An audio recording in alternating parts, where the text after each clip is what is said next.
안녕하세요. 부산대학교 병원 신장기내과 최정현. 저는 kop살을 끼워있는 한림의대 최성원입니다. 오늘은 비타민 이야기를 좀 해볼까 하는데요. 저는 비타민 드세요? 비타민 말고도 먹을 게 많아서 먹지 않습니다. 셀럽도 보면 비타민 엄청 많이 먹는다고 말씀하시는 분도 많아요. 이거 평균 한 저절걷게 드시는 분들 많은 맞아요. 것 같아요. 전 세계적으로 비타민 부족이 얼마만큼인지 혹시 들어보신 적 있을까요? 미국이나 한국의 자료를 보면 거의 90% 이상의 사람이 비타민 D 부족이라고 자료는 나와 있고, 이런 거의 모든 사람이 비타민 D가 부족하다는, 그래서 굉장히 충격적인 오는데, 내분비내과에다가 전화를 했죠. 왜 80%나 되는 거야? 비타민 D의 정상 수치라고 하는 게 한 30 이상인가 봐요. 뭐 어떤 나라에서는 40 이상은 돼야 된다라고 이야기를 하는데, 그 기준을 맞추면 우리나라 사람들이 한 80%가 결핍이다. 미국에서 40년도에 기준선이 나왔던 근거는 그 당시 피검사를 했더니 상위 2.5%를 기준으로 컷오프를 했답니다. 그러면은 97.5%는 부족한 상이 나기 때문에 사실 근거가 잘 모르겠어요. 그러니까 여러 병 생각해보면 일단 20보다 낮은 거는 문제가 확실히 많은데 이상이 얼마인지는 잘 모르지만 확실히 많은 사람이 어쨌든 낮은 거는 사실인 것 같습니다. 우리가 마치 이제 혈압 기준 정하듯이 골다공증이 생기는 위험도를 봤을 때 그 기준보다 낮으면 골다공증이 상대적으로 많이 생긴다. 그러니까 그걸 기준으로 20, 30 이걸 정했다고 그러더라고요. 그래서 우리나라 사람들의 인구의 80%가 문제가 있다는 비타민 D 이야기를 좀 해볼까 합니다. 비타민 D는 왜 보충을 해야 되냐 이런 생각을 해봤는데 저도 비타민 D 안 먹는데 상관없어요. 먹을 생각을 전혀 하고 있지 않죠. 왜냐하면 잘 아시겠지만 햇빛 쬐면 생기는 거로 우리 옛날부터 배웠고, 저는 아직까지 선크림을 바르지 않고 있기 때문에 한 15분 정도만 잘 쬐도, 제가 아침에 출근하고 퇴근할 때 대중교통을 이용해서 걷고 할 때 햇빛을 보는 생각하면 저는 충분히 생성이 될 거라고 생각했는데, 그런 이유로 안 먹고 있습니다만 확실히 피검사해 보면 어떨지는 잘 모르겠습니다. 다른 비타민과 다르게 비타민 D는 거의 한 50%가 사실은 광합성으로 나오는 거거든요. 현대인들에게 비타민 D 결핍은 왜 높은가? 햇빛을 안 받아. 우리나라 여성들 왜 특히나 부족한가 했더니 선크림을 너무 많이 발라서 라는 이야기도 있는데, 사실 그건 너무 과한 해석인 것 같기는 하고요. 적절하게 나가서 활동을 안 한다는 게 좀 문제지 않나 라는 생각이 들어요. 그래서 사실 비타민 D를 모든 사람들이 다 먹으라고 하는 건 아니다. 기본적으로 원칙은 음식으로 먹어라 래요.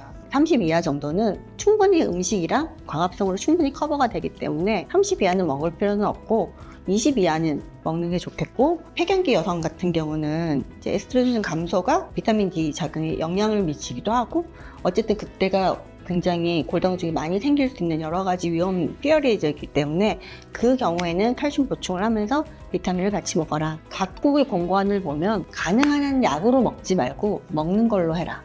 이제 주된 것 같고. 어떤 걸 먹으면 비타민 D 보충을 했을까요?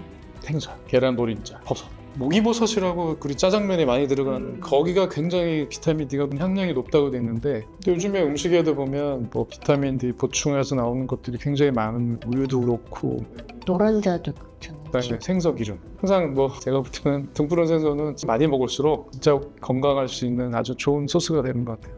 그거 잘 못 먹으니까 자꾸만 우리가 약으로 하려고 하는 게 아니고. 제가 들은 거는 지금 상품화된 비타민 D가 대부분 소스가 양털에서 기반해서 만들거든요. 또 하나 문제가 굉장히 고용량이에요. 대부분 미국서 보면은 한 번에 10,000단위를 주사로 맞는 데도 있다고 하더라고요. 어쨌든 1,000이 넘는 단위를 매일 먹는 게 정말 도움이 될지. 또 하나가 칼슘 보충을 안 하고 그냥 비타민을 먹으면 나이가 들면 칼슘이 더 빠져나오기 때문에 그 사람이 갖고 있는 스테이터스에 따라서 잘 맞추는 게 필요한데, 항상 모든 종류의 비타민 제제가 높을수록 좋고 많이 먹으면 좋다라는 게 좀 문제가 되는 것 같아요.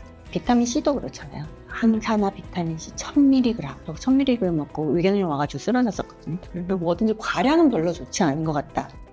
광합성을 통해서 비타민 D를 획득할 수 있다고 하는, 여름 휴가 때 바짝 하루에 10시간씩 2주를 바짝 받으면 몇 개월은 아니 그런 건 없어요. 되는 줄 알아요.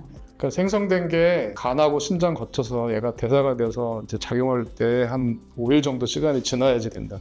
바짝 만들어봐서 돌아갔지만 어느 시점 되면 또 떨어지기 때문에 그러면은 예를 들면 열대지방 사람들은 그럼 과도할 거냐? 예. 열대지방 사람들도 거기도 비타민 D 부족이라 돼 있어요. 왜냐하면 문제가 자외선이 들어야지 비타민 D가 만들어지는데 더운 지역에 피부가 콩하면 자외선이 덜 들어가요. 그러니까 더 햇빛을 많이 쬐는다고 D가 더 생기는 것도 아니에요. 그러니까 뭐 햇빛을 꾸준하게 일정하게 하는 게 중요하지 뭐 갑자기 멀어서 한다고 해서 갑자기 높아지고 그게 한 달을 가고 두 달을 가는 건 아니에요. 그런 것도 유튜브에 안 했대요. 제 의사 유튜브에서 아니요, 저도 유튜브로 보는데 괜찮아요. 비타민 D가 피부에 흡수되는 거는 소용이 없다. 눈으로 흡수가 돼야지. 선글라스를 끼는 소용이 없다는 거예요. 그건 아니에요. 그런 얘기를 하는 의사가 있어요? 그거는 무가치한 쓰레기 같은 겁니다. 여기 자외선은 눈을 받아서 눈에서 비타민이 생긴다는 얘기는 제가 처음 들어봅니다. 그런 분석도 있어요. 우리나라 여자들이 왜 부족한가? 선크림을 너무 많이 발라서. 그리고 바깥에 안 나가서. 나갈 때도 뭐 이만한 거 다 쓰고 하시고 요즘에 차를 타도 다 입이 블록이 되는 차량이기 때문에 해 뜨기 전에 주민에서 해치고 나서 퇴근하는 게 맨날 여기 앉아서 맨날 불 켜놓고 하지 마시고 시간 되면 저기 가리지 말고 선크림 가리지 마시고 선크림도 안 바르면 피부가 안 생긴다고 혼나요. 피부과 선생님들한테. 호주에 있는 백인들이 피부암이 진짜 많은 이유가 백인인데 강도가 높은데 선크림 안 바르고 생기는 거죠. 우리나라가 미도가 서울 27도쯤 되게 되면 호주에서 느끼는 그 강도랑 달라요. 사람을 통해서 들어오는 최준서도 괜찮아요. 상당히 많이 자외선 차단돼요. 창문 안에서 햇빛 쬐면 안 돼요. 아니에요. 그거라도 아예 UVB 창문에서 많이 걸러져. 진짜 좁아요. 그러니까는 저는 진짜 안막 있는 데서 생활을 하거든요. 창도 없고. 그러니까 이런 게 되게 문제가 있고 사실 여기도 보세요. 없잖아요. 창이 없잖아요. 예. 뭐지 형광등에도 자외선 안 나와요. 살이 탄다라는 게 또 그게 있어가지고 실내에서도 선크림을 발라야 네, 맞아요. 된다라는 그 뷰티 뷰티 가면 다 나와요. 그러면은 탄다는 얘기는 그거랑 또 비타민 D는 다른 거. 햇빛을 3시간을 쬐라는 게 아니라 15분만 피부 걱정해가지고 실내에서만 8시간 10시간 일하는 게 아니라 15분만 나가서 좀 걸으시라는 그 얘기 듣고 싶은 거죠. 점심 먹고 10분 있다 나가서 15분 정도 근처 돌고 와라 얘기를 하는 게 그렇게 하게 되면 어쨌든 얻을 수 있는 게 많은 게 당 업택이 제일 높아질 때부터 해서 좀 걷고 햇빛도 보고 다리 운동도 좀 하게 되면 최소한의 우리가 할 수 있는 것들에 하여튼 미니멀 리퀘어먼트 얘기를 하는데 안 하죠? 이게 이제 같은 걸 보면서 여자 선생님들과 남자 선생님들이 보는 관점이 조금씩 다른 거예요. 충분히 이해가 되는 거예요. 이게 워낙에 자외선 차단제를 잘 발라야 된다. 그 이야기를 너무 많이 들으니까 이게 과연 괜찮나? 선생님 말씀하신 것도 맞는 게 15분 나가서 걸었다고 해서 우리나라 이 환경에서 그렇게 새까맣게 타지는 않아요. 밸런스를 잘 맞추시는 게 좀 중요하지 않을까. 면적에 비례하죠. 노출돼 있는. 그렇죠? 겨울에는 조금 더 오래 걸어야 돼. 자외선을 좀 이양을 하게 되면 좀 더 많이 걸어야 되죠. 피부가 노화되는 거 걱정하기보다는 그것도 걱정해. 피부 노화는 어쨌든 보완을 할 것들이 꽤 많잖아요. 그런데 사실 신장이나 뭐 혈관, 골다공증 이건 사실은 생기고 나면은 보완을 할 수 있는 부분이 없거든요. 연세가 이제 60, 70인데 피부 노화를 걱정하시느라 더 중요한 장기적인 노화를 방관하시는 건 아니지 않나 이런 생각이 듭니다.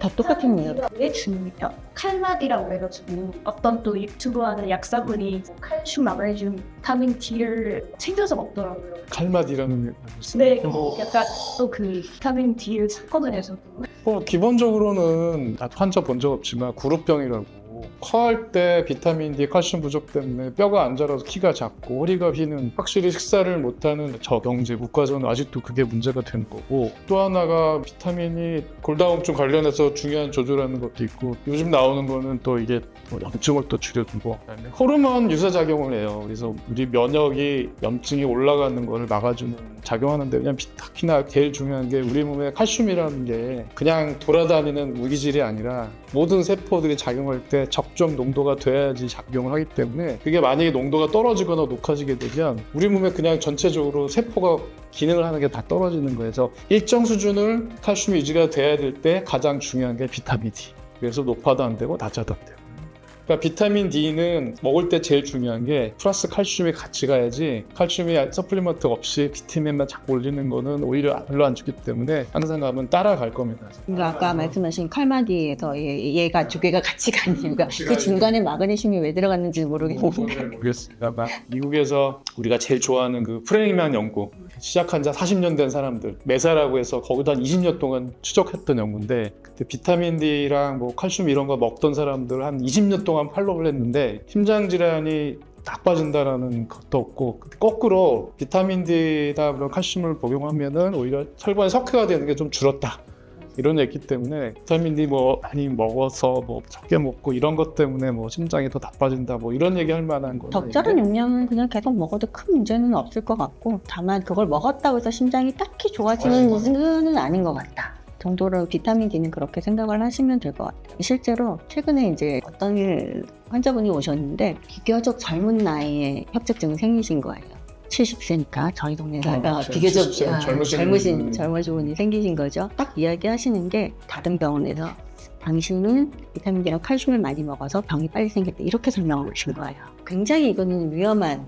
이야기인 거예요. 그렇게 고용량을 아주 심하게 먹으면 함막병이 생기기 전에 이미 뭐 부종이 생겼던가 다른 걸로 오시죠. 그리고 확실한 거는 비타민 D, 칼슘 두 개 같이 드신 것 때문에 심장이나 혈관에 석회가 된다는 거는 거짓말입니다. 할머니도 한참 많이 물어보셨던 것 같아요. 내가 칼슘 보충제 먹는데 혈관이 더 석회가 빨리 된다고 유튜브에서 하던데. 아주 과량을 많이 먹었을 때는 그런 일이 생길 수 있다라고는 되어 있지만, 지금 나와 있는 골다공증 예방 목적 정도로 드시는 걸로는 그런 병이 생기지는 않는다. 주사를 맞을 때 굉장히 많은 양이 들어가는 경우가 있는데, 그렇게 과량을 쓰게 되면 심장 질환을 예방하거나 골다공증 예방하거나 그런 증거가 아주 명확히 나와 있는 건 아니어서 아직은 심장 관련돼서는 조심스러워야 되지 않을까. 그래서 오늘은 우리나라 사람들한테 제일 많다고 하는 비타민 결핍증 중에 하나인 비타민 D 결핍, 그리고 어떻게 우리가 보충을 할 거고, 보충을 했을 때 심장한테 어떤 영향을 미칠지, 뭐 이런 이야기를 나눠봤습니다. 도움이 되셨다면 좋아요, 구독 부탁드립니다. 감사합니다. 맞습니다. 최근에 좀 많이들 드세요. 저도 자식으로서 뭐가 들었는지 모르는, 성분이 뭔지 모르는, 어디서 나온지도 모르고, 유통이 좋은지, 먹을 때 안전한지도 검증이 안 된 거를 누가 좋다고 해서 그거를 무조건 신부전 환자한테 투여하는 거는 정말 위험하다고 다시 한번 말씀드리겠습니다. 안녕하십니까. 저는 한림대학교 강남성책병원에서 순환기내과에 근무하고 있는 최성훈이라고 합니다. 오늘은 신부전 환자가 영양제 맞아도 좋은가? 라는 질문입니다. 신부전 환자들이 연령대가 높기 때문에 집에서 부모님에 보통 해당이 되고, 식사도 잘 못하시고 몸도 쇠약하시고 외부 활동도 잘 못하시고 그러다 보면 자녀분 입장에서는 잘 먹게 해드리고 싶고 좋다고 생각하는 것들, 대표적인 영양제인데 맞아도 좋으냐라고 질문을 많이 하셨기 때문에 오늘 말씀드리게 됐습니다. 심장TV 좋아요도 눌러주시고 구독도 해주시고 추천도 좀 해주시기 바랍니다.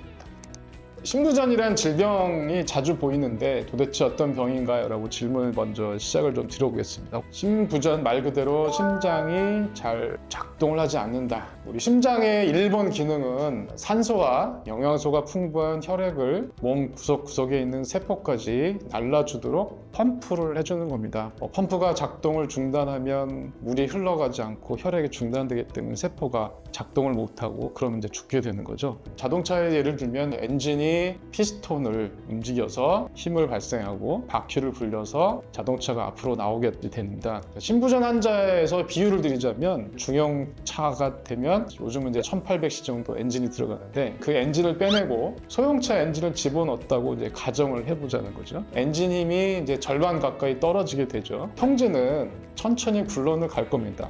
그렇지만 낮은 언덕이라도 나오게 되면 아예 올라가지 못하고 중간에 서버리거나 과열이 돼가지고 불이 나볼 수도 있죠. 신부전도 이랑 유사하다고 생각하시면 됩니다. 낮은 계단을 오를 때도 숨이 차고 답답한 증상에서부터 예전과 달리 뭐 잘 가던 데도 잘 못 가는, 힘들어진다 그리고 심한 경우에는 밤에 숨이 차서 눕지도 못하고 안정시에도 숨이 차는 경우, 몸이 붓고 눕게만은 숨차고 기침이 나서 일어나 앉아서 밤을 새는 것들이 대표적인 이제 심부전 증상입니다. 이런 상태가 되면 우리 몸의 이제 주요 장기들이 뇌, 폐, 콩팥, 장기 기능이 떨어질 수밖에 없게 되고 결국은 사망할 수 있게 되는 최악의 경우가 발생했습니다. 또 하나는 증상의 악화가 천천히 나빠지면서 사전 예고 없이 갑작스럽게 심장에 멎는 돌연사가 발생하는 위험도 중에 제일 높은 게 심부전이 됩니다.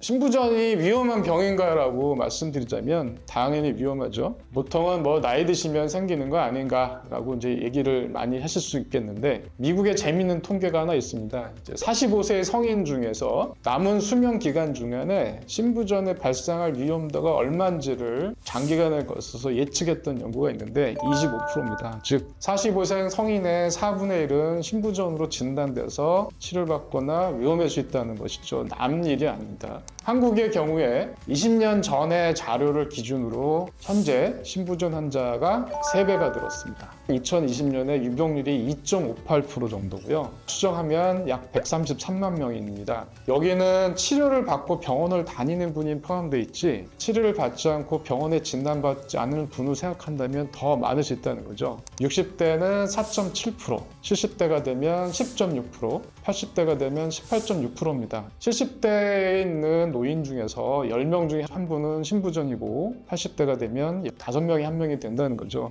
그러면 60대가 미만인 환자는 얼마나 되냐? 역시 2에서 3% 정도 있습니다. 비교적 젊은 사람인데도 불구하고 적지 않은 비율이 되는 거죠. 매년 통계청에서 사망 원인별로 투표를 하는데 암 환자 사망률이 맨날 1등이죠. 한 150명, 10만 명당. 그 외에 이제 80명, 90명 정도 되는 게 이제 순환기 질환인데 여기서 허점이 있어요. 암에는 모든 암을 다 포함합니다. 머리끝부터 발끝까지. 손톱, 머리칼 빼놓고 다 암이 생기는데 모두 다 포함하기 때문에 항상 암으로 인한 사망자가 많다고 생각하는 거죠. 심부전 환자들은 증상이 있어서 입원했던 환자를 예를 들어보면 5년 생존율이 50%입니다. 유방암보다 낮은 겁니다. 그만큼 위험하다는 거죠. 그렇기 때문에 심부전의 경우는 오히려 암보다 위험하고 생존율이 나쁜 질환에 해당한다고 알려져 있습니다. 그러면 심부전 걸리면 나는 꼼짝없이 죽는 거냐? 그렇지는 않다는 거죠. 약물의 발전, 여러 가지 치료, 시술, 기구의 발전이 있기 때문에 한국인의 대상으로 해서 심부전 환자의 어떤 적극적인 치료를 하는 경우에는 입원 환자의 경우도 이제는 5년 생존율이 66%까지 증가했습니다.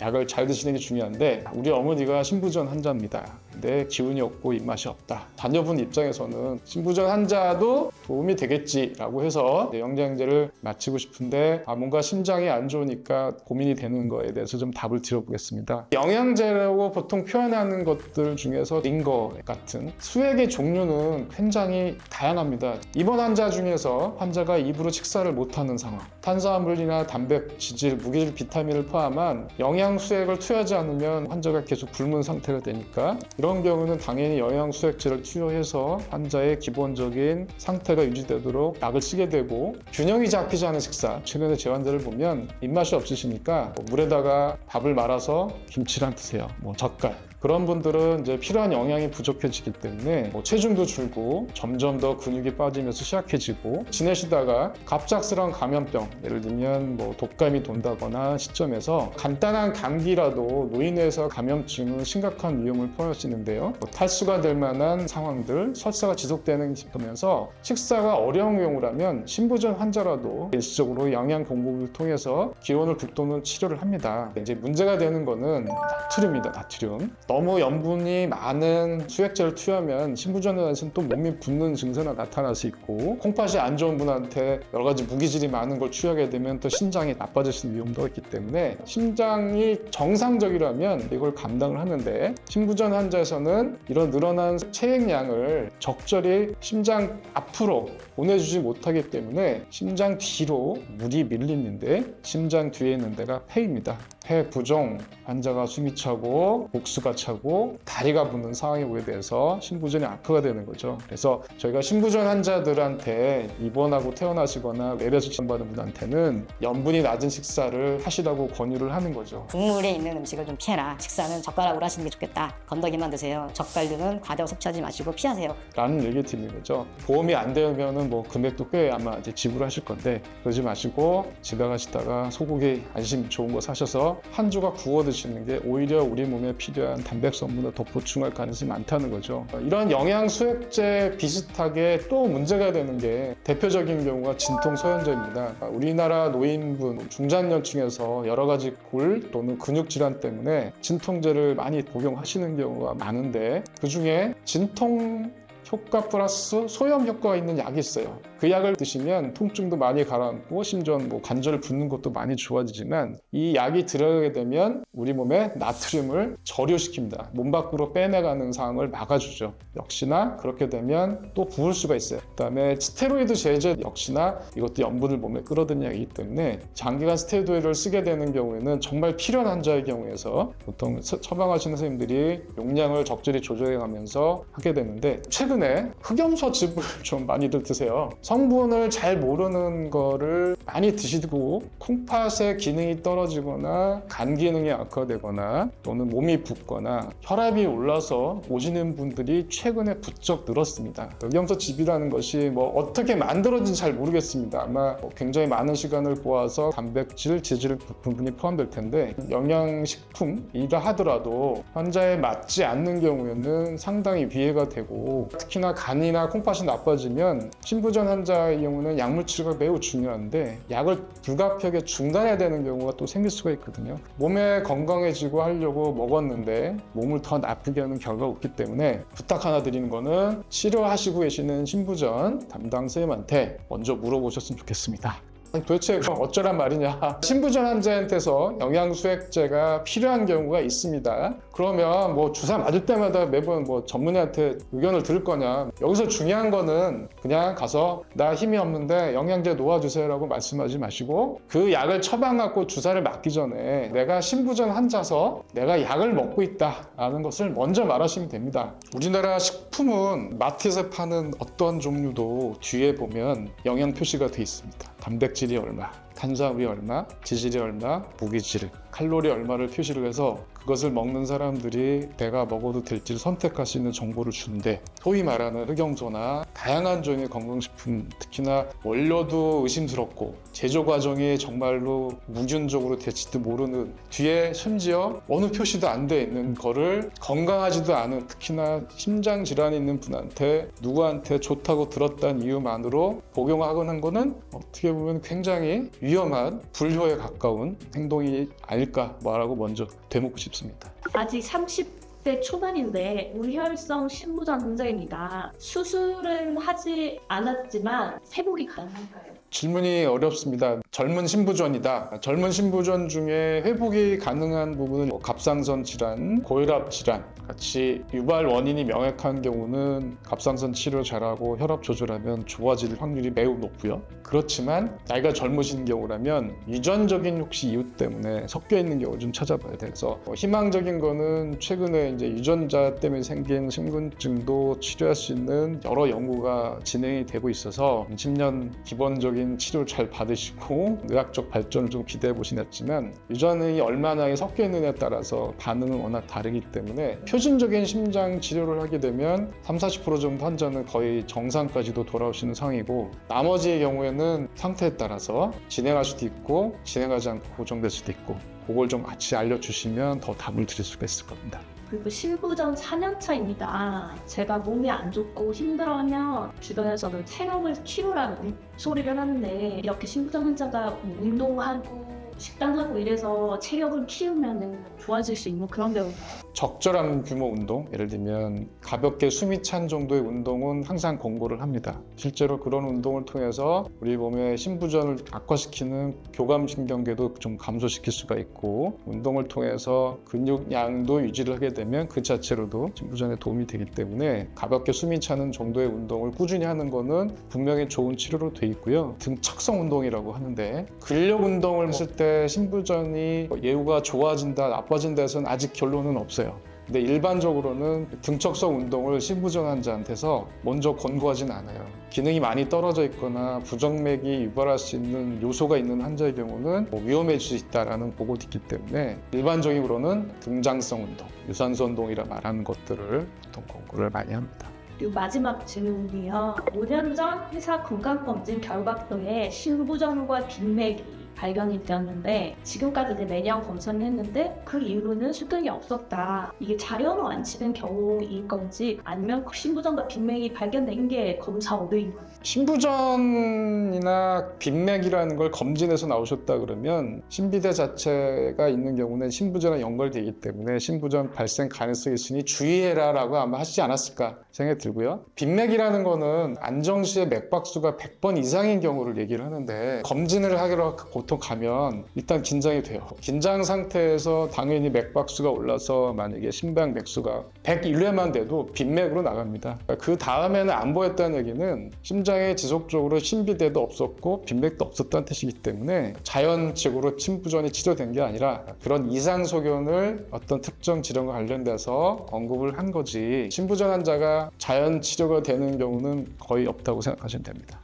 계속 검진 잘 받으시고 증상이 생기면 한 번쯤 정밀 검사를 좀 받아보시는 게 좋지 않을까 싶습니다.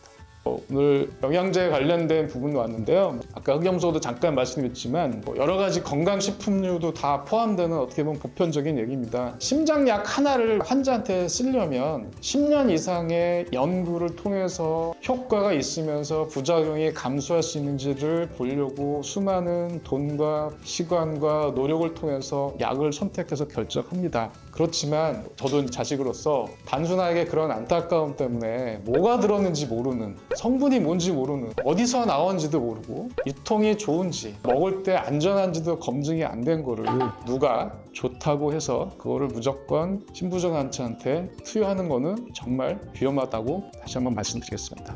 감사합니다. 안녕하세요. 저는 전남대병원에서 일하고 있는 순환기내과 윤현주입니다. 오늘은 요즘 관심이 많죠? 레몬즙, 효소 꼭 먹어야 할까요? 여기에 대해서 말씀드리도록 하겠습니다. 영상 보시기 전에 구독과 좋아요, 알림 설정 부탁드려요.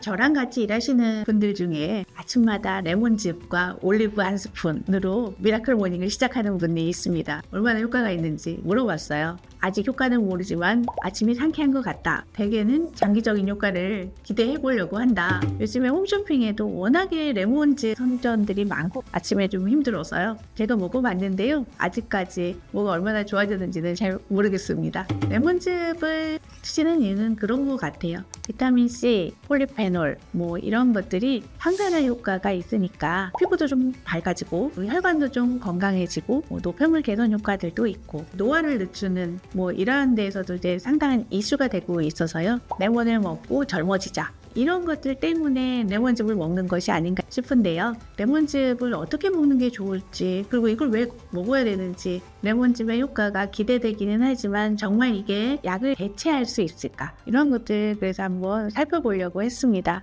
선생님, 요즘 레몬즙이나 효소 제품이 심장과 혈관 건강에 좋다면서 유행인데 정말 먹는 데 도움이 되는 건가요? 결론부터 말씀드릴게요. 도움이 될 수는 있지만 꼭 먹어야 하거나 검증된 치료제는 아닙니다. 레몬즙에는 항산화 성분이 풍부해서 혈관 건강과 염증 완화에 긍정적인 영향을 줄 수는 있어요. 효소 제품은 소화와 장 건강에 도움을 줄 수 있지만 심혈관의 직접적인 효과는 아직 확실하게 증명되었다고 보기는 어렵습니다. 이러한 레몬즙이 심혈관 질환에 도움이 되는 기전은 무엇인가요? 레몬에 들어있는 비타민C, 플라보노이드 같은 항산화 성분은요, 몸속의 활성산소를 줄여서 혈관의 염증 반응을 줄여주고요, 혈압을 낮추는 데 간접적인 기여를 할 수 있습니다. 구연산 성분이 알칼리성 대사를 촉진시키고 미네랄 흡수를 증가시켜서 칼륨과 마그네슘을 보충하는 이로움이 있기는 해요. 일부 소규모 연구에서는 레몬 성분이 혈압을 소폭 낮추거나 혈관 기능을 개선했다는 결과가 있습니다. 레몬 섭취하고 걷기 운동을 병행했을 때 혈압과 체질량 지수를 낮추었다는 2014년 일본 연구가 있고요. 비타민C 섭취량을 올려서 동맥의 탄력성을 유지시키고 산화 스트레스를 감소시켰다는 미국의 논문도 있기는 합니다. 합니다. 이론적으로는 동맥경화 예방에 긍정적인 영향을 줄 수 있다는 것인데요. 대규모 임상 실험에서 입증된 결과는 아직까지는 부족한 편입니다. 효소에 대해서 말씀을 드리자면 파인애플 효소 많이 드시는데 브로멜라인이라고 하는 항염작용 그리고 혈액의 정도를 낮춘다고 하고 파파야 효소인 파파인 단백질을 분해해서 소화를 개선시킨다고 합니다. 프로테아제, 아밀라제, 리파제 등의 소화 효소들이 혼합된 제품들이 많이 나오고 있어요. 이들의 기전은 염증 조절을 통해서 만성 염증을 줄여주고 장기적으로 심혈관 위험을 줄일 가능성 그리고 실제 브로멜라인의 혈소판 응집 억제 작용에 대한 사례 보고가 있기는 했습니다. 이런 효소들이 장 건강을 좋게 해서 장내 독소 그리고 염증 물질을 줄여주고요. 전신적인 염증을 줄여준다는 개념이 있기는 하지만 심혈관 환자에서 효소가 약물처럼 작용하지는 않습니다. 다만 염증 제거와 소화 기능에는 일부 효과가 있다고 보여집니다. 긍정적인 영향을 줄 수 있다고 하셨는데 레몬즙이나 효소에 부작용은 없나요? 그리고 어떻게 복용하는 것이 도움이 될까요? 레몬즙은 산도가 높죠. 시잖아요. 빈속에 먹으면 위산과다, 속쓰림, 위험 증상을 유발할 수 있습니다. 특히 위장 기능이 약한 사람이라면 주의가 필요해요. 산에 의해서 치안 부식도 우려가 됩니다. 효소 제품 역시 장이 민감한 사람은 복통이나 설사를 경험할 수도 있습니다. 가능하다면 유기농 레몬을 드시는 걸 권장하는데요. 껍질까지 사용하는 경우가 많기 때문에 농약이 잔류되었을 것 같은 그런 걱정 때문이죠. 또 공복보다는 식후에 따뜻한 물을 희석해서 마시는 것이 더 안전합니다. 치아 보호를 위해서는 빨대 사용이 권장되고요. 효소는 식전 또는 식후에 드시고 위산 억제제하고 같이 드시면 효과가 감소될 수 있다는 것도 좀 참고하시면 좋을 것 같습니다. 이런 제품들이 인스타그램 광고나 이런 거에서 엄청 많이 보이는데 인플루언서들이 막 광고 맞습니다. 너무 많이 보는데 그게 또 다들 자기들이 효과를 봤다고 하면서 이렇게 광고를 하잖아요. 그래서 막 호피다지도 막 살 뻔도 했는데 이런 제품들이 도대체 왜 이렇게 유행을 하고 있는 건지 아니면 이거를 대체할 수 있는 자연식품도 있는지가 궁금해요.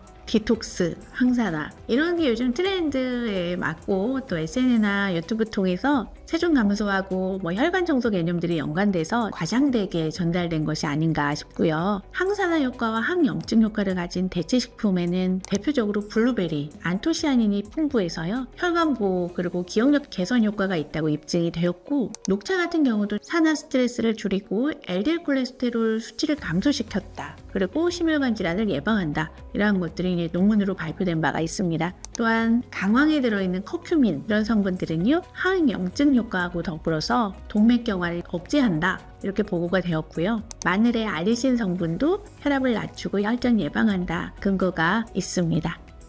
비타민 C랑 뭐 종합 비타민 이런 걸 먹는데 소변 색깔이 완전 개다리 색이거든요. 몸속에 흡수되지 못한 비타민이 나오는 거라고 저는 생각을 했는데 비타민을 먹으면 왜 소변 색깔이 노래지는 건지 이런 것도 궁금한 거 어떤 현상인 거예요? 글쎄 수용성 비타민 같은 경우는 필요한 만큼 흡수가 되고 나머지는 대부분 소변을 통해서 배출이 되고 비타민뿐만 아니라 필요한 약재들도 약을 만들 때 어떤 포장을 했느냐에 따라서 간에서 대사가 되고 또 콩팥에서 대사가 되면서 분비물로 나오는 것들이 색깔이 변하는 경우들이 있거든요. 색깔만 가지고 내 몸에 어느 정도 흡수가 되었다라고 판단하는 것들은 어렵고요. 비타민이 됐든 무기질이 됐든 우리 몸에 필요한 것들은 흡수가 되고 필요하지 않은 것들은 배출이 되는 부분들이 있고요. 또 과하게 되면 독성을 가지게 되는 부분들도 있기 때문에 적절하게 섭취하고 골고루 좋은 식습관을 가져서 식품을 통해서 섭취하는 것들이 가장 이상적이라고 할 수가 있겠죠.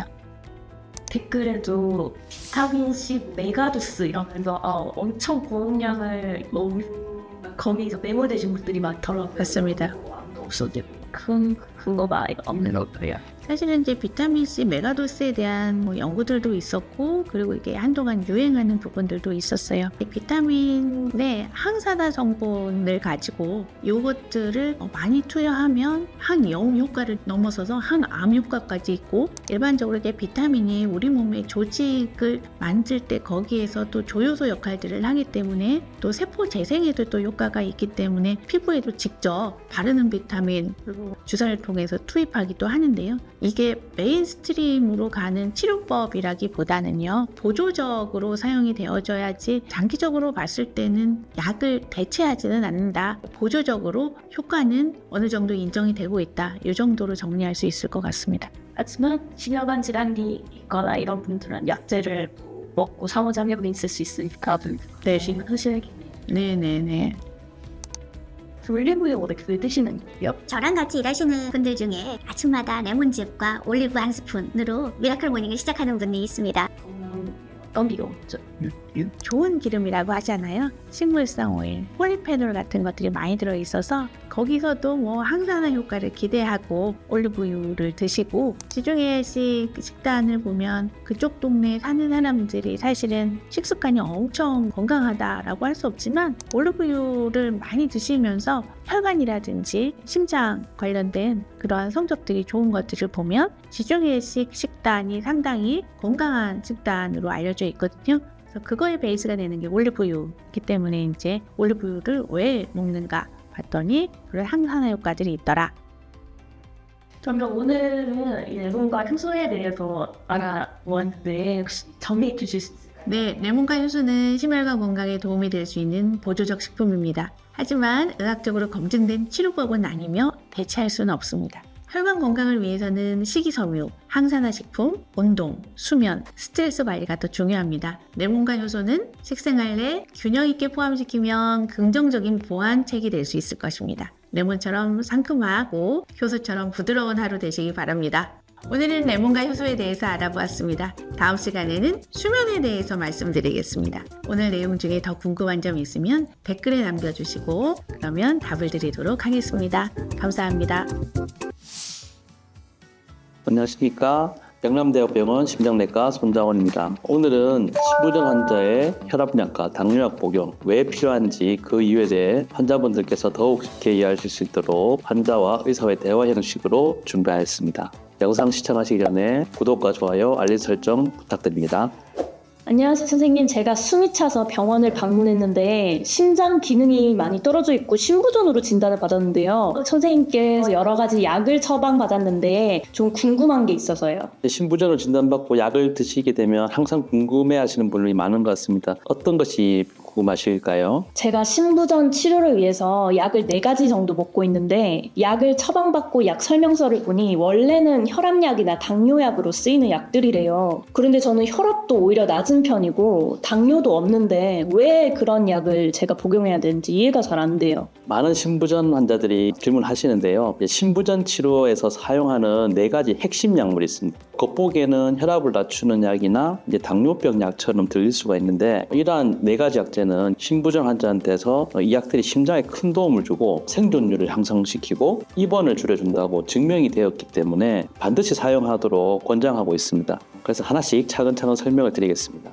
제가 정확히 뭘 먹고 있고 그게 왜 필요한지 알고 싶어요. 현재 드시고 있는 신부전 약들은 크게 4가지 부류로 나눌 수 있습니다. 첫째는 안지오텐신 전환 효소 억제제, AC 억제제 이렇게 얘기하고요. 안지오텐신 수용체 차단제, ARB 이렇게 얘기합니다. 그리고 요즘에는 안지오텐신 수용체 차단제와 네프릴리신 억제제 2가지를 합친 새로운 약물인 아른이라는 약이 있습니다. 이러한 약들은 쉽게 말해서 혈관을 확장시키는 혈압약의 종류입니다. 그래서 실제로는 혈압약으로 개발되었고요. 둘째는 베타 차단제라는 약물이 있습니다. 이 약 또한 실제로 고혈압 환자한테서 많이 쓰이고 있는데 신부전 환자한테서도 중요한 역할을 하고 있습니다. 셋째는 알도스테론 기량제라고 부르는 이뇨제 계열의 약이고요. 넷째는 많이 궁금해하시는 이제 원래 당뇨병 치료제로 개발된 SGLT2 억제제입니다. 지금 들으시기에 이름이 복잡할 수도 있는데 하나씩 왜 필요한지 설명드리겠습니다. 특히 첫 번째 말씀하신 혈압약 종류와 마지막 당뇨약에 대해서 궁금한데요. 순서대로 설명해 주세요. 먼저 AC 억제제나 ARB 같은 혈압약부터 설명드릴게요. 신부전 환자한테서 흔히 처방되는 라미프릴, 페린도프릴, 프릴 이렇게 불리는 계열의 약이나 로사르탄, 칸데르살탄, 발살탄, 탄으로 이렇게 끝나는 약들이 이에 속합니다. 이 약제들은 안지오텐신의 작용을 차단함으로써 혈압을 낮추고 심장을 보호하는데 이 안지오텐신이라는 물질은 출혈이나 쇼크 때 혈압이 떨어지면 이런 위험 상황에서 우리 몸의 혈압을 올리고 심장을 더 세게 뛰게 만들어서 혈압을 유지하는 역할을 하고 염분과 수분을 몸에 더 많이 잡아두게 하는 물질이 되겠습니다. 즉 안지오텐신은 신부전이나 쇼크 같은 급한 상황에서는 반드시 필요하고 도움이 되는 물질이지만 만성적인 신부전 상태에서 만성적으로 계속 이런 물질에 노출되면 심장에 스트레스를 주기 때문에 오히려 해롭습니다. AC 억제제나 ARB는 이런 해로운 안지오텐신의 생성을 막거나 생성된 안지오텐신이 작용하는 것을 막음으로써 혈압을 낮추고 신부전 환자의 심장이 두꺼워지고 섬유화되는 것을 막아주는 역할을 합니다. 안지오텐신은 이제 신장, 콩팥에서도 나트륨과 수분을 붙잡아두는 역할을 하는데 이로 인해 심장이 더 많은 부담을 받게 됩니다. AC 억제제나 ARB는 이를 억제하기 때문에 심장에 부담을 덜어줄 수가 있습니다. 아, 심장의 부담을 덜어주는 약이네요. 혈압약이라길래 제 혈압을 떨어뜨릴까봐 걱정을 했는데 심장을 쉬게 하는 효과가 있는 거네요. 네, 맞습니다. 당연히 혈압약이기 때문에 혈압이 떨어질 수 있겠죠. 하지만 이제 장기적으로는 신부전 환자의 수명을 연장하고 또 입원 확률을 줄이는 효과가 여러 연구에서 입증이 되었습니다. 아, 그렇군요. 혈압을 낮춰주는 것 말고도 심장을 보호해주는 역할이 있군요. 그래서 혈압이 정상이거나 좀 낮아도 먹으라는 거네요. 예, 정확합니다. 그래서 단순히 이제 환자분들이 혈압을 숫자를만 보고 보통 이제 정상 혈압을 120으로 알고 계시니까 혈압이 100, 110 이렇게 혈압이 정상이거나 낮은 것 같은데 약을 쓰네 이런 생각을 하실 수가 있거든요. 근데 단순히 혈압 숫자만 보고 드리는 게 아니고 심장을 보호하기 위해서 드리는 약으로 생각하면 되겠습니다.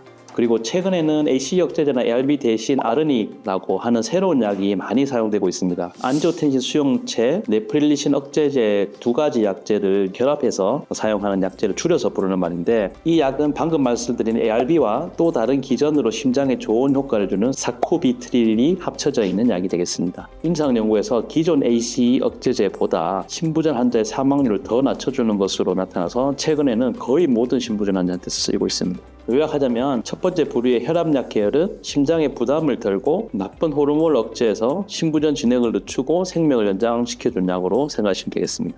그래서 제가 혈압이 높지 않아도 그런 약을 꾸준히 먹으라고 하셨군요. 네, 맞습니다. 두 번째로는 이제 베타 차단제에 대해서 설명드리겠습니다. 베타 차단제는 기전상 심장 박동을 느려지게 하고 심장의 수축력을 떨어뜨려서 혈압을 낮추는 약물입니다. 예를 들어서 이름이 좀 어렵지만 카르베딜롤, 비소프롤롤, 메토프롤롤 같은 이런 약들이 베타 차단제가 되겠습니다. 이 약을 이제 처음 들으면 환자분들이 심장이 약한 게 신부전인데 심장 박동을 느리게 하고 심장 수축력을 더 떨어뜨리면 더 안 되는 하고 많이 물어보십니다. 실제로 저희가 의대 학생 때도 한 30년 전에 베타 차단제는 신부전 환자한테서 금기였거든요. 심장 수축력을 떨어뜨리고 심박동을 느리게 하기 때문에 오히려 안 좋다고 생각을 했었는데 최근에는 오히려 신부전 약제로 사용이 되고 있습니다. 맞아요. 저도 처음엔 그게 궁금했어요. 심장이 잘 못 뛰고 힘이 없는 상태인데 박동을 더 느리게 하면은 더 약해질까봐 걱정했거든요. 충분히 그렇게 생각하실 수 있습니다. 그런데 신부전에서는 이제 심장이 약해졌기 때문에 이제 오히려 계속 빨리 뛰게 두면 심장이 더 피로해지고 이제 금방 지치게 되겠죠. 이제 마치 우리가 달리기를 할 때 너무 빠른 페이스로 달리면 오래 못 버티고 이제 지치는 것이 더 빨라지는 것 같이 베타 차단제는 심장이 이렇게 천천히 그리고 효율적으로 뛰게 하고 속도를 조절해주는 역할을 합니다.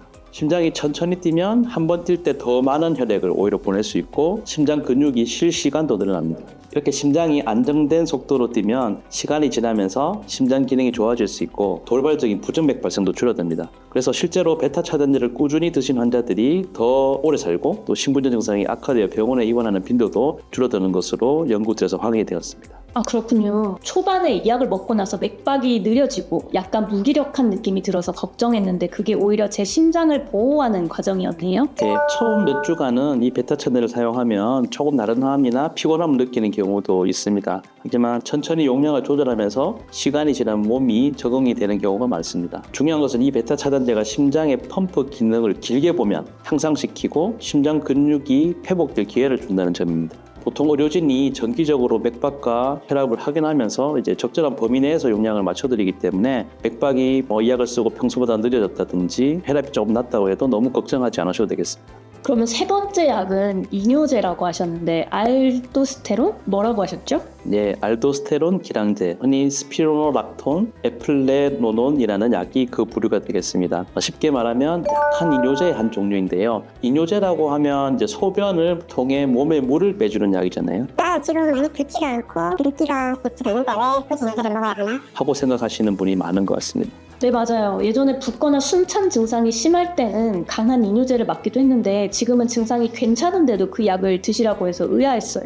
스피로노락톤 같은 알도스테론 차단제는 일반적인 강한 이뇨제와는 조금 다릅니다. 몸의 수분과 염분을 살짝 줄여주는 효과가 있지만 더 중요한 것은 이제 알도스테론이나 호르몬의 작용을 막아주는 것이 되겠습니다. 알도스테론은 우리 몸이 신부전 상태에서 많이 분비되는 호르몬인데 이 호르몬은 소금을 몸에 붙잡아두고 물을 쌓이게 해서 혈압을 올리고 심장과 혈관에 무리를 주는 작용을 합니다. 그리고 심장 근육의 섬유화, 쉽게 말하면 흉터같이 저희가 딱딱한 변성을 일으켜서 심장을 더 굳게 만들 수도 있습니다. 스피로노락톤을 복용하면 알도스테론의 이런 나쁜 효과를 차단할 수 있습니다. 그 결과 설령 환자분이 몸이 붓지 않게 되더라도 이 약을 먹으면 심장 기능이 개선이 되고 심부전 악화 예방에 도움이 된다는 것이 입증이 되어 있습니다. 실제 임상 연구들에서 이 알도스테론 기량제를 복용 환자들이 복용하지 않은 환자들보다 생존율이 높아지고 심부전으로 입원하는 비율도 줄어드는 것으로 분석이 되었습니다. 그래서 특별히 부작용이 없으면 심부전 환자한테 꼭 권장되는 약이 되겠습니다.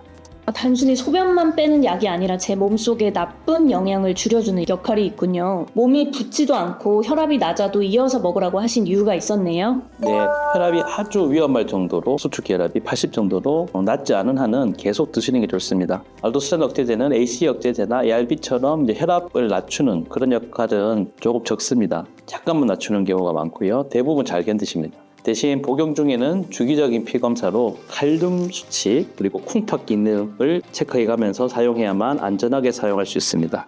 그럼 마지막으로 SGLT2 억제제라는 당뇨약에 대해서 여쭤볼게요. 제가 당뇨병이 없는데도 이 약을 처방받아서 저는 깜짝 놀랐거든요. 혈당을 낮추는 약이면 당뇨병 없는 제가 먹으면 혈당이 너무 떨어지거나 하지 않을까 걱정이 됐어요.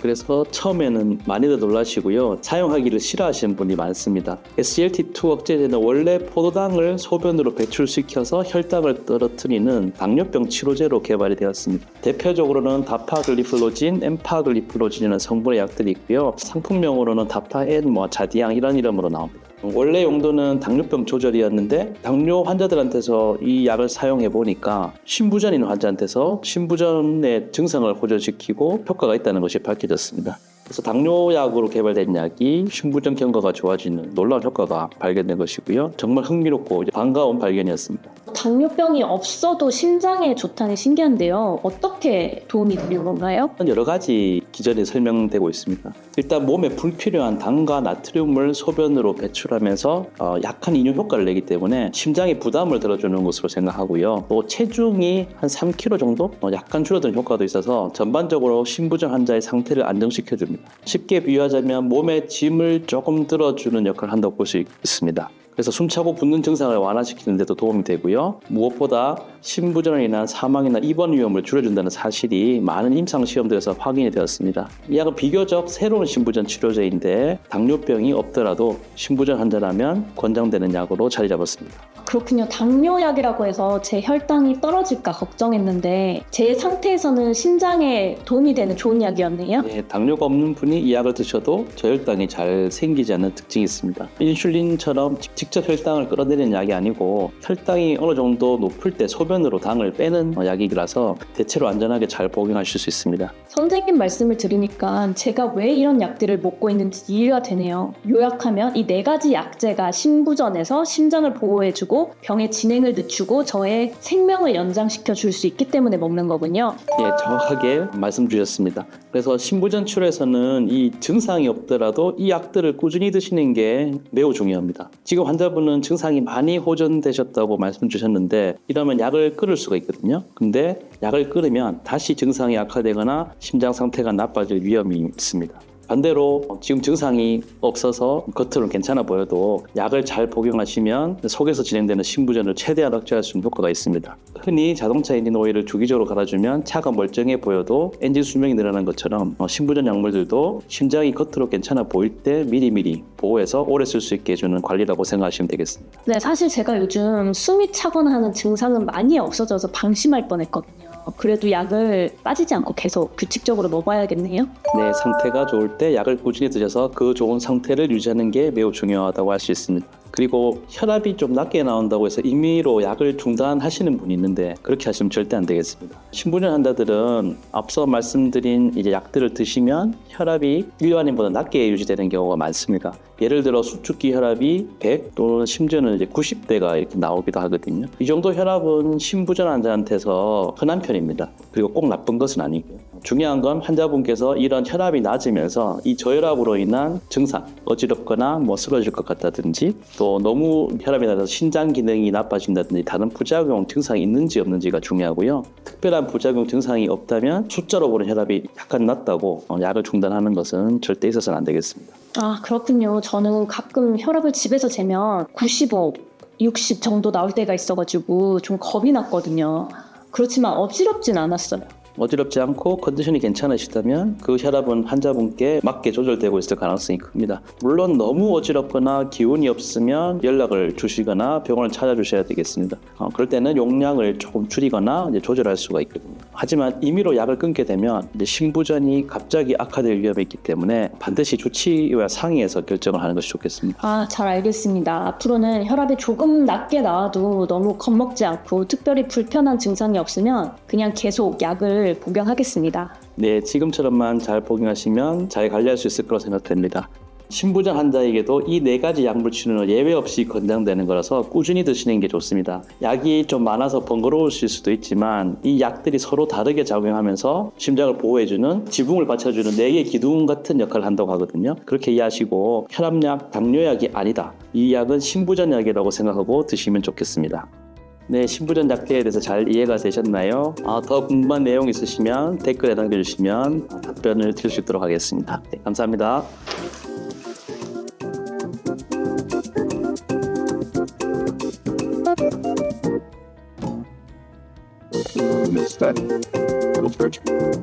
안녕하세요. 인하대병원 신장내과 신성입니다. 오늘은 생활 속에서 가장 익숙한 영양소 중 하나인 비타민 C에 대해서 말씀드려 보겠습니다. 얼마나 필요하고 어디에 좋고 보충제를 꼭 먹어야 하는지 심장과 혈관 건강에는 정말 의미가 있는지 한번 살펴보도록 하겠습니다. 영상을 시청하기 전에 구독과 좋아요, 알림 설정 부탁드립니다.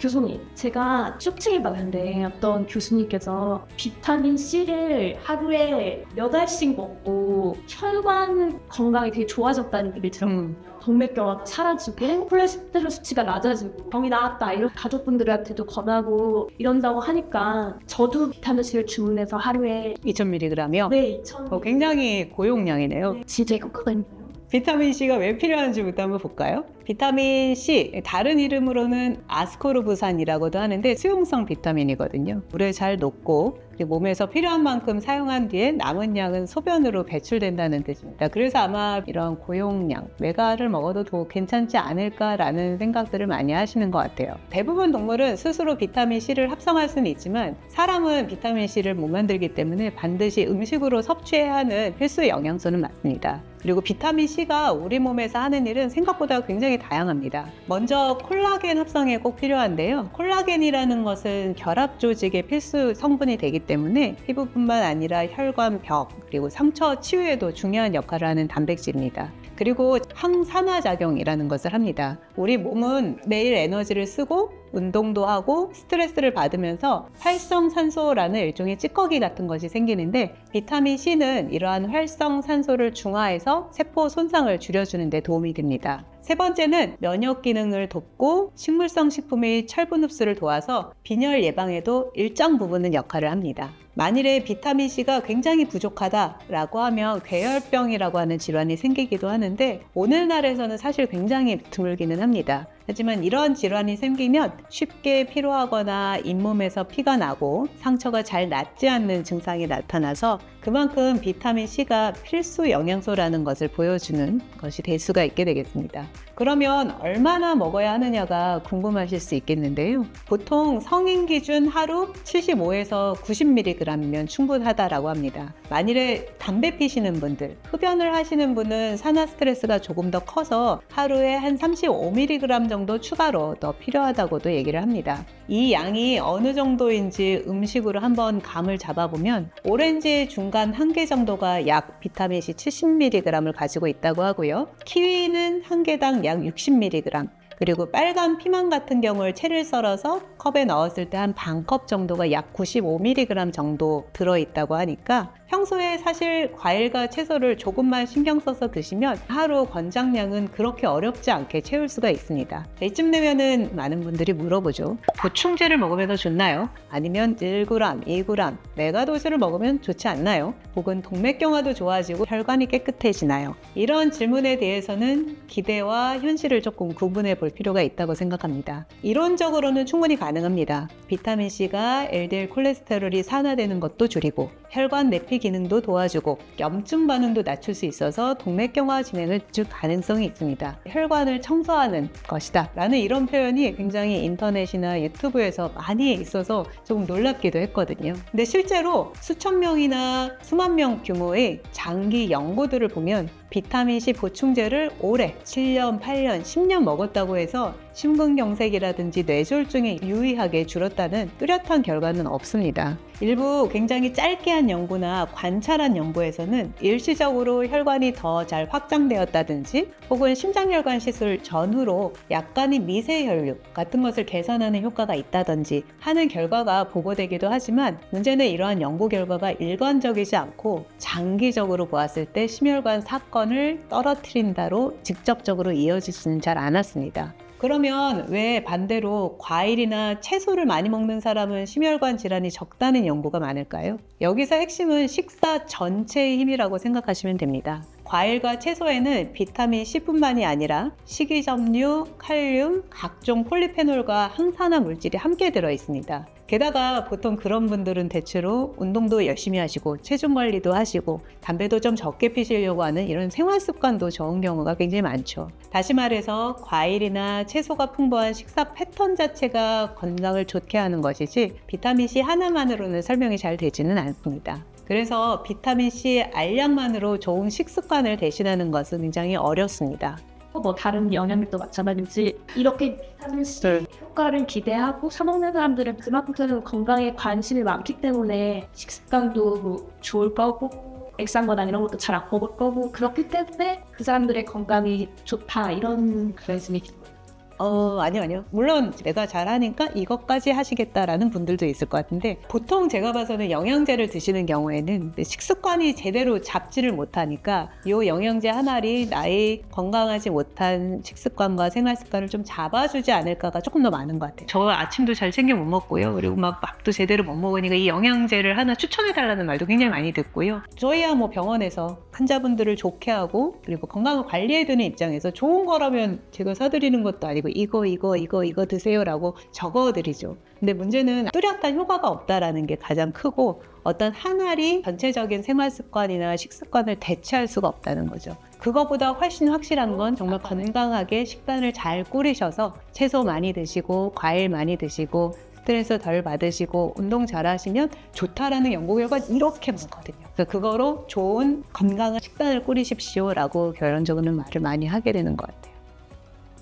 그러면 안정성에 대해서도 한번 살펴볼게요. 전반적으로 비타민C는 수용성이기도 하고 독성도 낮고 과다하게 섭취한다고 해서 심각한 이상 반응이 오는 경우는 드뭅니다. 하지만 굉장히 높은 용량, 고용량을 오랫동안 복용하면 설사라든지 메스꺼움, 복부 불편감 같은 위장관 증상은 비교적 흔합니다. 그리고 신장 결석이 잘 생기는 분이나 소변에 옥살산이라는 성분이 많은 분들은 비타민C가 대사를 하면서 옥살산을 생성하기 때문에 결국 과량을 섭취하게 되면 소변 내 옥살산을 증가시켜서 특히나 남성에서 굉장히 고용량을 장기간 섭취를 하게 되면 요로 결석의 위험이 증가된다는 보고도 있기 때문에 고용량 섭취에 좀 주의를 하셔야 할 수 있을 것 같습니다. 굉장히 드물기는 한데 일부 연구에서는 비타민 C 종류가 특정 항암 치료와의 상호작용과도 연관이 된다라는 것들이 제기되고 있기 때문에 이러한 치료를 받고 있는 경우에는 주치의 선생님과 먼저 상의해 보시는 것이 안전할 수가 있게 되겠습니다. 정리를 하면 비타민 C는 우리 몸, 특히 혈관 건강에 중요한 필수 영양소는 맞습니다. 하지만 보충제를 많이 먹는다고 해서 동맥경화나 심근경색이 확실히 예방된다는 근거는 아직까지는 부족합니다. 반대로 혈압과 혈당, 콜레스테롤을 관리하고 금연하고 규칙적으로 움직이시고 그리고 채소와 과일의 풍부한 식사를 하는 것은 심혈관 질환을 예방한다는 튼튼한 근거가 많이 있습니다. 그래서 비타민C는 필수이지만 많다고 좋은 것은 아니다 라고 말씀을 드릴 수가 있을 것 같습니다. 그리고 가능하면 음식으로 과일과 채소를 매일 여러 번 다양한 색깔로 섭취하는 것이 사실은 가장 좋은 방법이고요. 결국 심장과 혈관을 지키는 가장 강력한 무기는 한 알의 보충제보다는 균형 잡힌 식사, 건강한 생활 습관, 그리고 혈압과 혈당이나 콜레스테롤 같은 위험 문제를 잘 관리하는 길이다 라고 말씀을 드릴 수 있게 되겠습니다. 모쪼록 이러한 영상이 여러분의 심장 건강 관리에 도움이 되길 바라며 오늘 내용이 도움이 되셨다면 구독과 좋아요, 알림 설정 부탁드리겠습니다. 감사합니다. 그 영상에 보셨다시피 교수님의 또 아내분이 50대나 60대인데 머리가 새까맣더라고요. 이게 항산화가 있는 거거든요. 모든 산화 과정이 심해지게 되면 심장혈관에도 안 좋고 암이라든지 뭐 피부 여러 가지에 영향을 미칠 수 있는 게 이런 한 산화효과이기 때문에 이 산화의 어떤 기전 자체는 맞기는 합니다. 비타민 C가 분명히 항산화에 도움을 주는 것도 맞고요. 그렇다면 인위적으로 비타민 C를 과량 복용했을 때 이런 항산화 과정이 정말 그렇게 눈에 띌 만한 도움이 될 것인가 라는데 그것에 대한 근거는 아직 부족하다는 거죠. 머리카락을 검게 하셨다는 것이 비타민 C 효과라고 보기에는 과학적인 근거는 사실 많이 부족하다고 생각을 하고 연구가 더 필요한 부분은 있겠지만 비타민 C도 해봤고 비타민 E도 해봤고 뭐 칼슘 제제 여러 가지 보충제를 해서 8년, 10년 장기간 추적 관찰을 해보았는데 결국은 이것이 직접적으로 심혈관 질환을 줄인다라는 결과들은 대부분 내놓지를 못하게 되었고 일부 연구들 중에서는 분명히 도움이 된다는 연구는 있는데 연구 결과 자체가 일관되지는 않습니다.